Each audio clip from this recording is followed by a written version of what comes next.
Si creíais que las huellas dactilares o los restos de ADN eran infalibles para establecer la culpabilidad o la inocencia de un acusado, no estáis al día en cuestiones de criminalística.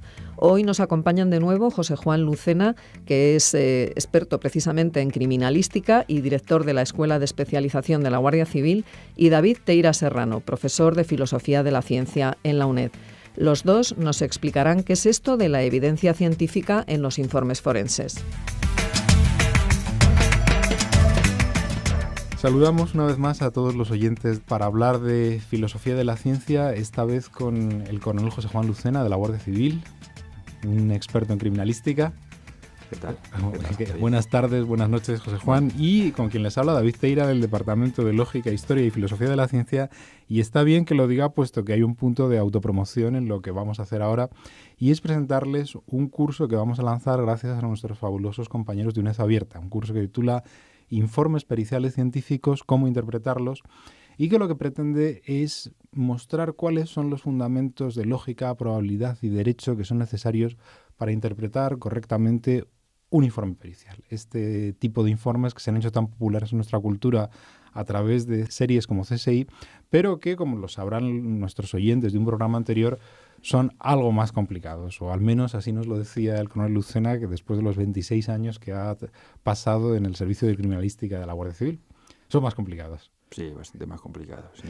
Y decíamos en este programa anterior que lo que hacían estos servicios de criminalística es fundamentalmente cotejos. Es decir, tomábamos un material encontrado en la escena del crimen y tratábamos de cotejarlo con otra pieza de la que supiéramos ciertamente cuál es su origen, para tratar de ver si existía una coincidencia. El caso que todos nuestros oyentes entenderán con mayor facilidad es el de la huella dactilar. Una huella dactilar hallada en el lugar del crimen coincide con la huella dactilar del sospechoso. Este es el tipo de cotejos que hacéis. Y lo que nos explicaba el coronel Lucena en un programa anterior es que hasta ahora nuestra tradición jurídica ha interpretado estos cotejos en términos categóricos.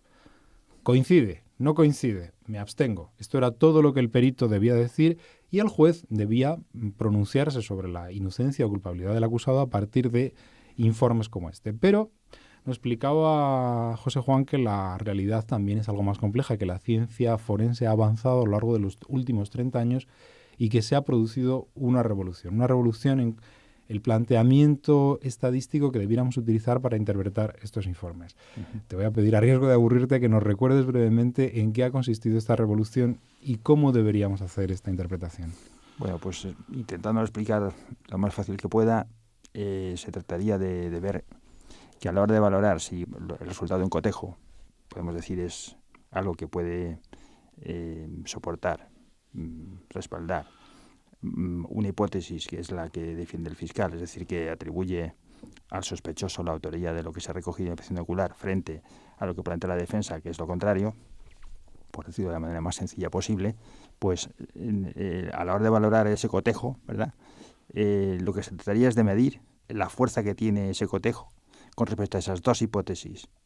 Son alternativas y son necesarias, porque en todo proceso judicial existen al menos esas dos hipótesis. Recordémosla. La primera hipótesis es la huella encontrada en la escena del crimen coincide con la del acusado. Uh-huh. La hipótesis alternativa es la huella encontrada en la escena del crimen no coincide con la del acusado. Estas son las dos hipótesis que debiéramos valorar. El perito lo que observa es el cotejo. El perito con sus instrumentos, con sus procedimientos analíticos, lo que puede medir es, lo que puede observar con sus procedimientos perfectamente a veces incluso acreditados, porque ahora está muy en boga el que todos los procedimientos que se utilizan en los laboratorios oficiales tengan también el respaldo de seguir unas normas de acreditación, de calidad, etcétera, etcétera. Pues todo eso es ese trabajo que realiza el perito, que al final se traduce en comparar una serie de características y en observar si efectivamente coinciden lo que observa, por ejemplo, en el caso de las huellas, la huella dubitada, la que se extrae con las técnicas de revelado en la inspección ocular, con la huella indubitada procedente del sospechoso, ¿verdad? Pues lo que tiene que medir el perito es en qué medida eso que observa respalda más una hipótesis frente a la otra.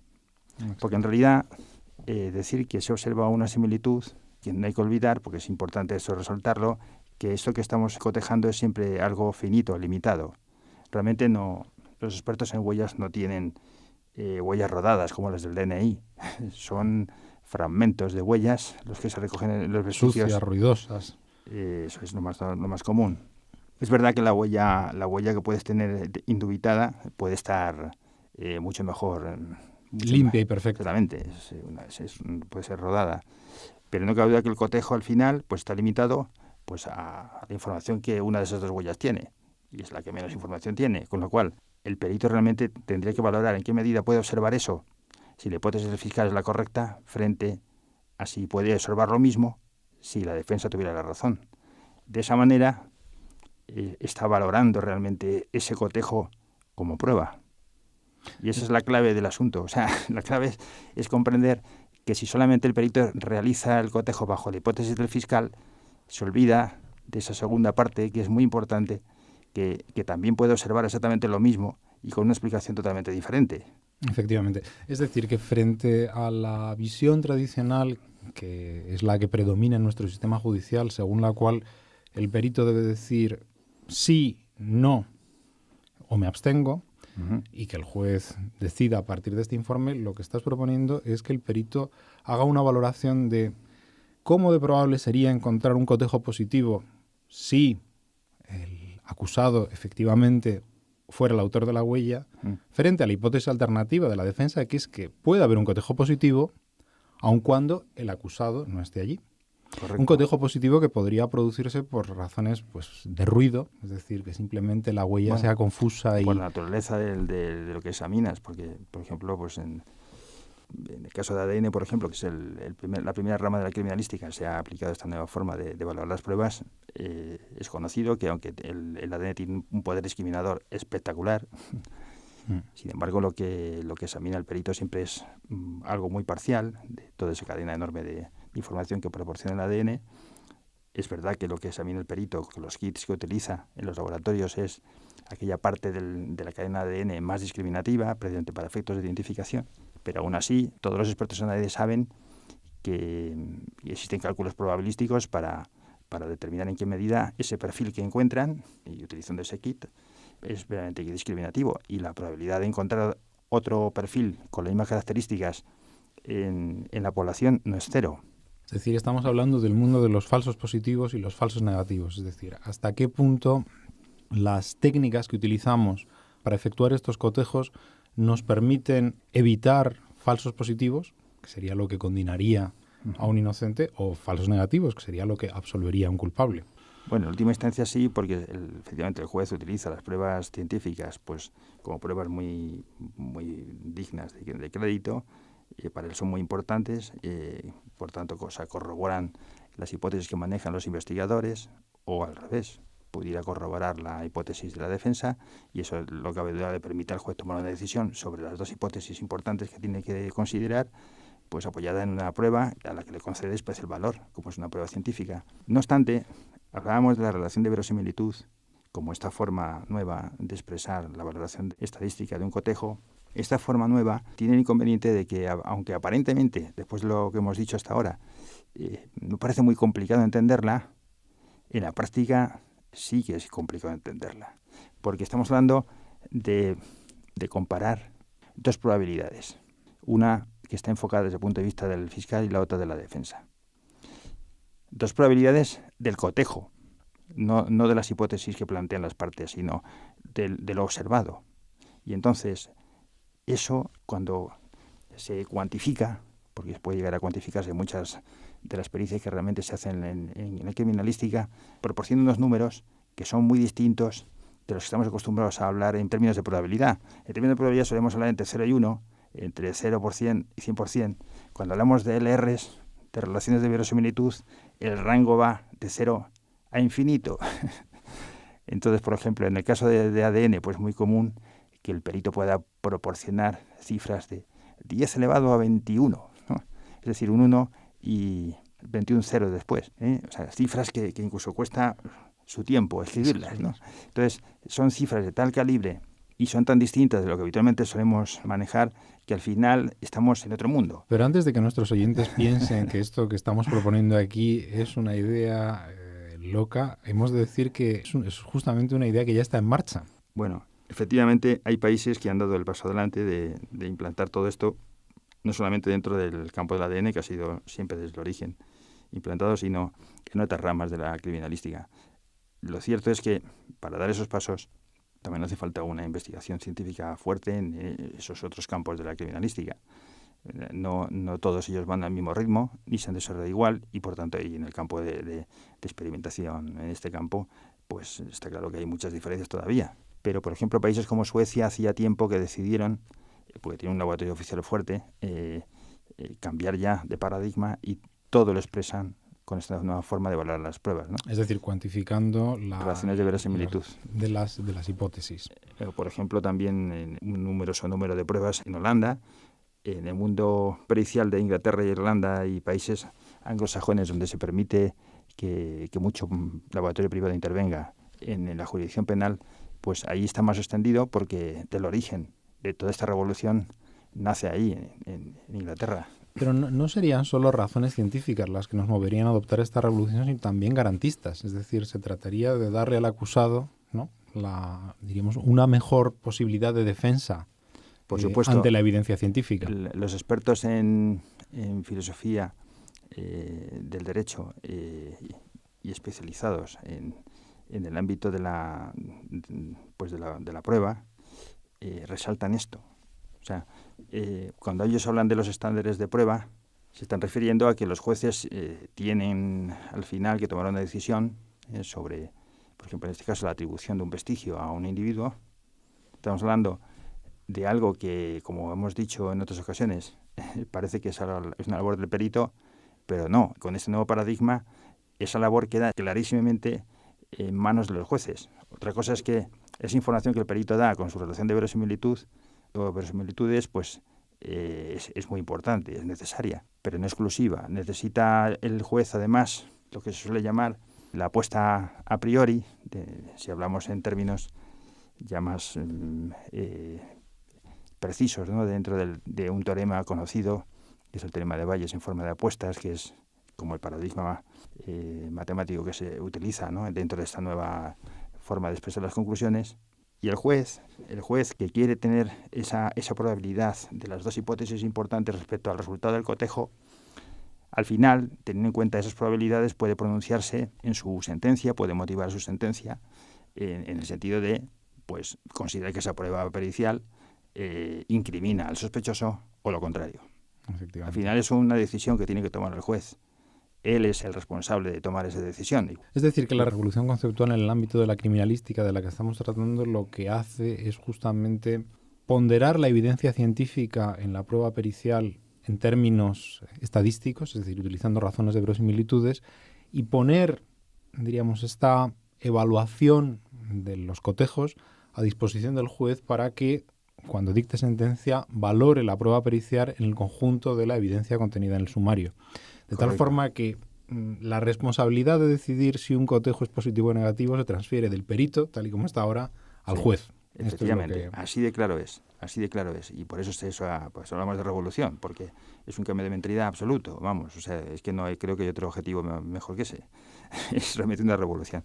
Y lo que más cuesta en esto no es lo que los jueces entiendan estos razonamientos, sino los propios peritos. Son los primeros que les cuesta entender esto, porque realmente les cambia totalmente el paradigma, como decimos. O sea, De todas maneras, hay que decir, y esto es una de las cosas que abordamos en nuestro curso, que no hay que pensar que nuestros peritos o nuestros jueces se resistan a aceptar el paradigma pues simplemente por costumbre, tradición o porque sean particularmente opuestos al cambio.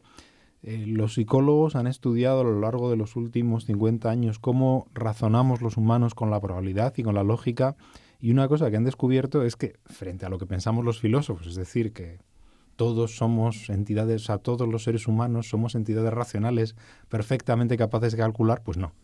Los seres humanos cometemos una serie de errores sistemáticos, tenemos una serie de sesgos al manejar lógica y probabilidad, y también los jueces y también los peritos.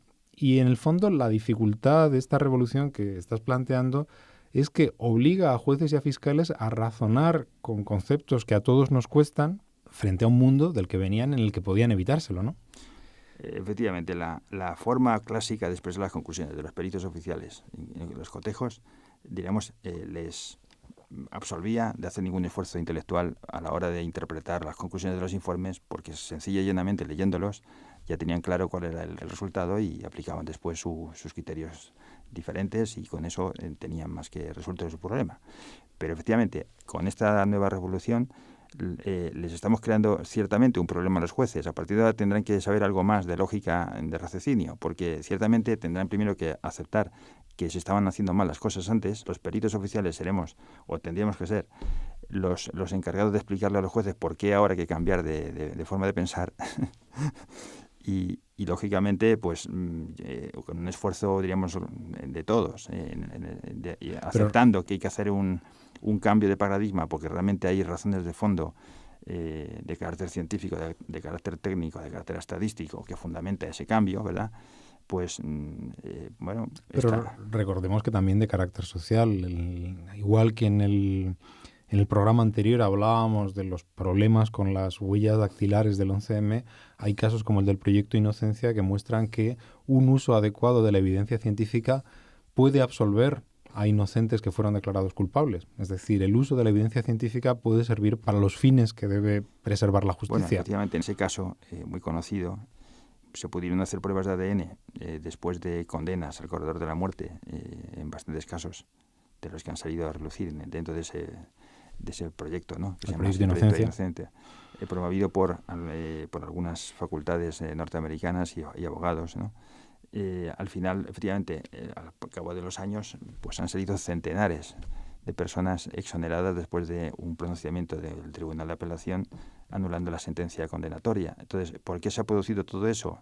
Y además, de una manera, como se ve, muy numerosa, pues porque efectivamente se han hecho esas pruebas a posteriori y se han podido llegar a tener suficientes argumentos para que el juez, el tribunal en última instancia, considere que la sentencia no está fundamentada en derecho, y con lo cual fue revocada la sentencia. Entonces, esto, efectivamente, lo que hace ver es la importancia y la relevancia que tienen las pruebas periciales y la interpretación de esas pruebas. Porque en gran parte de estos casos, no pocos de ellos, después de un estudio que se ha hecho profundo de estos casos en que ha aparecido al final una prueba de ADN que ha permitido el cambio, ¿no?, en la sentencia, pues se ha visto que muchas veces el problema que tuvo el tribunal sentenciador en primera instancia estaba relacionado con la forma en que el perito defendió su pericia ante ellos, y una proporción verdaderamente que en este caso, en este país, fue escandalosa.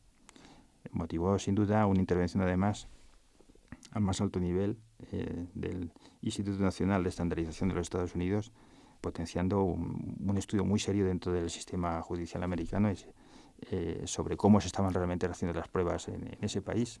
Pero incluso volviendo a España, un problema con el que os encontráis los peritos, y ahora como director de la Escuela de Especialización de la Guardia Civil lo sabes, es que la formación que reciben no solamente ellos, sino los distintos actores jurídicos, es decir, tanto jueces, fiscales, abogados, sobre estos temas es muy escasa. Desde luego no se encuentra en los programas de estudio de nuestras facultades de Derecho. Así es. Por regla general. Y empezando por los propios programas de formación de los peritos oficiales en los laboratorios policiales. Hay todavía una falta de formación en este campo muy fuerte, y no estamos, desde luego, en este caso todavía en España, a mi juicio, en sintonía con otros países de nuestra área próxima, ¿no?, europea. Por cierto, que hay un proyecto de creación de un área europea de ciencia forense para el año 2020, o sea que estamos ya prácticamente a las puertas, donde se le da mucha relevancia también a esto, a la forma en que las conclusiones se deben expresar. Existe ya una guía dentro de la red europea de laboratorios de ciencias forenses para implantar precisamente esta nueva forma de expresar las conclusiones, pero hay muchísimo escepticismo que fundamentalmente, a mi juicio, está derivado por dos cosas. Una, por la falta todavía de formación entre los peritos oficiales en muchos de los laboratorios, de que todavía siguen sin comprender a fondo todas estas cuestiones. Y en segundo lugar, el mantenimiento del status quo. Hay un peligro y un temor grande a que los jueces de repente perciban que esa contundencia con la que antes se defendían los informes periciales clásicos, huellas dactilares, balística, etcétera, de repente se empieza a utilizar un lenguaje y se empieza a utilizar otra forma de expresar las conclusiones que pueda generarles duda. Esta es la relevancia que tienen esas pruebas ante los jueces, que ante el temor de producir podemos decir, una pequeña catástrofe, lo mejor es, diríamos, la huida hacia adelante. O sea, seguir como siempre, no tocar el asunto. Pero es que eso no va a ninguna parte. O sea, ciertamente los peritos tenemos que ser neutrales, no solamente en el sentido de no decantarnos por ninguna de las partes, evidentemente, sino hemos de ser neutrales en el sentido de respetar a rajatabla nuestro trabajo, que es ser escrupulosos con la aplicación de la ciencia, el estado del arte de la ciencia y la técnica que teníamos que utilizar. Si no hacemos eso, los objetores policiales dejarán de ser neutrales. Y para paliar esta falta de formación y contribuir un poco a mejorar la percepción pública de cómo se ha de interpretar un informe pericial, es para lo que nosotros lanzamos este curso a través de UNED Abierta, el de informes periciales científicos, cómo interpretarlos, en el que no se preocupen, no cobramos, es gratuito y cualquiera puede matricularse libremente a lo largo de las distintas convocatorias que hacemos en él a lo largo del año. Lo que nuestros futuros estudiantes se pueden encontrar ahí son, diríamos, un módulo de introducción, por supuesto, en el que abundamos en estas discusiones que hemos tenido en el programa, pero también unos fundamentos de lógica, probabilidad y derecho. Todo a propósito de qué quiere decir una deducción lógica, qué quiere decir que algo se siga de algo, en qué condiciones una conclusión es irresistible y no podemos más que aceptarla, fundamentos de probabilidad, diríamos, estas probabilidades a priori, estos teoremas bayesianos que comentaba José Juan hace un instante, que no se asusten nuestros oyentes, son fáciles de aprender y nos permiten plantear matemáticamente la comparación entre hipótesis a la que hemos venido refiriéndonos a lo largo del programa. Y por último también unos fundamentos sobre la prueba en el derecho procesal español, es decir, hacer ver cómo se entiende la prueba científica dentro de nuestra tradición jurídica, gracias a los trabajos de Marina Gascón y Virginia Pardo, dos de nuestras grandes especialistas en las cuestiones. Y luego planteamos un par de casos prácticos para que nuestros alumnos ejerciten. Uno sobre cotejo de huellas de calzado y otro sobre reconocimiento de locutores. Y como autor de ambos casos, José Juan, no sé qué podrías anticipar a nuestros alumnos que se vayan a encontrar ahí. ¿Cuál es el desafío en cada uno de ellos? Bueno, el primer caso de la huella de calzado es un caso que provocó una reacción en el mundo especializado, ¿no? en estadística forense dentro de la Red Europea de Institutos de Ciencias Forenses, como consecuencia de cómo el tribunal, en este caso inglés, se pronunció en la sentencia sobre la prueba que realizó un perito del Servicio Forense británico en su momento, donde expresaba el cotejo en formas de relaciones de verosimilitudes. La crítica que hizo el juez, apoyado, lógicamente asesorado por expertos a los que acudió, sobre la forma de expresar las conclusiones con ese nuevo paradigma, fue visceralmente, podemos decir, atacada dentro de la comunidad científica especializada de la red, porque lógicamente eran conocedores de la trascendencia que tienen sentencias de ese estilo y más en un país como Inglaterra, donde se supone que allí empezó todo esto, ¿no? Y es muy interesante ese caso por esa razón. Y aparte de su sencillez, que es muy bueno como caso, podemos decir... didáctico. Didáctico, exactamente. Y el segundo caso es más complicado, tiene que ver con los cotejos de voces, pero está suficientemente, creo yo, es suficientemente accesible en la literatura que ponemos a disposición de los alumnos para que puedan seguir el caso, entender bien la polémica y ver la profundidad que tiene este debate, que es el que se trata. Y todo esto además con las facilidades de la UNED, en el sentido de que no solamente es un curso gratuito, sino que tiene vídeos, tiene textos, tiene ejercicios de autoevaluación y se puede seguir en 6 semanas de un modo completamente autónomo, aunque también los profesores estaremos al tanto de las dudas que puedan plantear nuestros alumnos.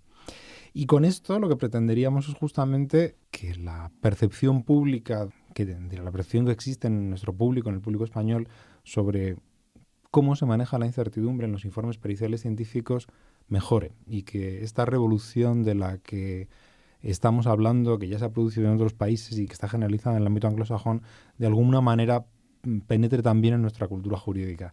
¿Cómo de optimista eres al respecto, José Juan? Bueno, esta es una pregunta buena. Casi voy a responder con lo que me dijo no hace mucho un profesor de la Universidad Autónoma de Madrid muy conocido y muy buen experto en estas cosas. Según él, y creo que yo estoy de acuerdo con él, estas cosas se tienen que imponer por decreto. creo que hay mucha sabiduría en sus palabras. Bueno, pues, porque realmente esta tarea, diríamos, de formación, por supuesto que habrá que hacerla siempre, ¿no? Pero no creo que sea el canal más adecuado, posiblemente, para que se implante en España o países con cultura tan fuertemente marcada en el ámbito pues del derecho, en el ámbito de las laboratorios policiales, etcétera.